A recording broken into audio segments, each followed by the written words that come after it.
স্রোত dance and cultural academy স্থাপিত হয় 2003 সালের 8ই সেপ্টেম্বর। স্রোতের কর্ণধার শ্রী রাজদীপ লাহিড়ী একদম শুরুর দিকে নাচের প্রশিক্ষণ দিতেন পশ্চিম হায়দারপুরে নিজ বাসভবনে। বাড়ির বারান্দাতেই চলত নাচের ক্লাস। প্রথম অবস্থায় কোনো অনুষ্ঠান করা সম্ভব হয়নি। ধীরে ধীরে একটি ছোট্ট গ্রুপ তৈরি করে পাড়ায় পাড়ায় ছোটখাটো অনুষ্ঠান চলতে থাকে। এমনই এক অনুষ্ঠানে স্রোত গিয়েছিল তার পুরো টিম নিয়ে। সেখানে অনেক রাত অবধি তাদের বসিয়ে রাখার পর অবশেষে জানিয়ে দেওয়া হয় অনুষ্ঠানটি তারা করতে পারবে না। মনক্ষুণ্ণ হয়ে রাজদীপ সেই দিনই মনস্থির করেন যে এসটিসিএ মালদাতে একটা মঞ্চ করবে, যেখানে সমস্ত বাচ্চারা তাদের প্রতিভা দেখানোর সমান সুযোগ পাবে। সালটা 2004। সেই ভাবনাকে বাস্তবায়িত করতে প্রচুর কাঠখড় পোড়াতে হয়েছে। অনুষ্ঠানটির নামকরণ করতেই সময় লেগে গেল 3 মাস। নাম দেওয়া হলো হইচই। বিভিন্ন স্কুলে গিয়ে গিয়ে তারা ছাত্রছাত্রীদের নাচের ভিডিও করে লোকাল চ্যানেল মালদা কেবল নেটওয়ার্কে চালানো শুরু করলো। প্রথম অবস্থায় অনুষ্ঠানটি খুব ভালো সাড়া পায়নি। তারপর হইচই পরিবারে যুক্ত হন মালদার প্রবাদ প্রতিম বাচিক শিল্পী তথা সঞ্চালক প্রয়াত শ্রী দুর্গাপদ কুন্টু।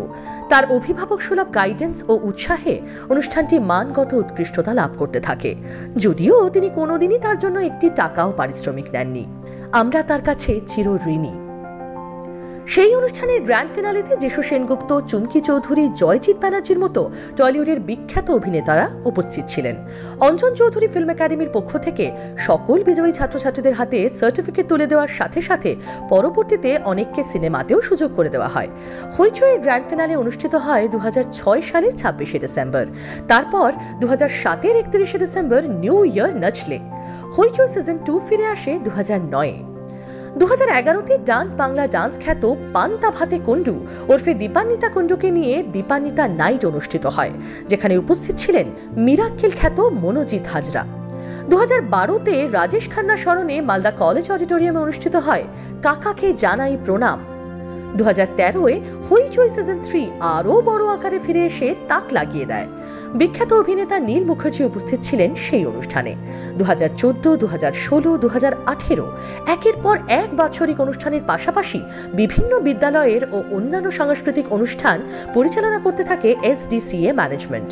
এর মধ্যে বার্লো গার্লস প্রাইমারি স্কুল 2010 সালে রামকিঙ্কর বালিকা বিদ্যালয়ের 3 দিনব্যাপী 50 বছর পূর্তি অনুষ্ঠান, 2006 থেকে 2013 হলি চাইল্ড ইংলিশ একাডেমির যাবতীয় অনুষ্ঠান, 2014 থেকে এখনো নর্থ পয়েন্ট ইংলিশ একাডেমির সমস্ত অনুষ্ঠান, তাছাড়াও মালদা, উত্তর ও দক্ষিণ দিনাজপুর সহ অসংখ্য জেলায় 350-এরও বেশি অনুষ্ঠান পরিচালনা করেছে এসটিসিএ।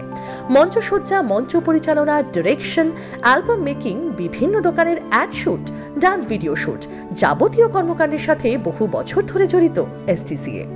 2019-এর পর থেকে করোনার আবহে কিছু সময়ের জন্য চলার স্রোত থমকে গেলেও সময়ের সাথে প্রতিনিয়ত লড়াই করে আবার আপনাদের ভালোবাসার টানে স্বমহিমায় তারা ফিরে এসেছে 2023-এ 20 বছর পূর্তি অনুষ্ঠান নিয়ে। সাথে নিয়ে এসেছে আরও একটি সুখবর। দীর্ঘ অপেক্ষার অবসান ঘটিয়ে হইচই সিজন 4 আসতে চলেছে খুব শীঘ্রই। এতদিনের মতোই আপনাদের ভালোবাসা ও আশীর্বাদকে পাথেয় করে স্রোত ডান্স অ্যান্ড কালচারাল একাডেমি আগামী দিনেও আরও বড় মাপের অনুষ্ঠান যেন আপনাদের উপহার দিতে পারি, এই কামনা করি।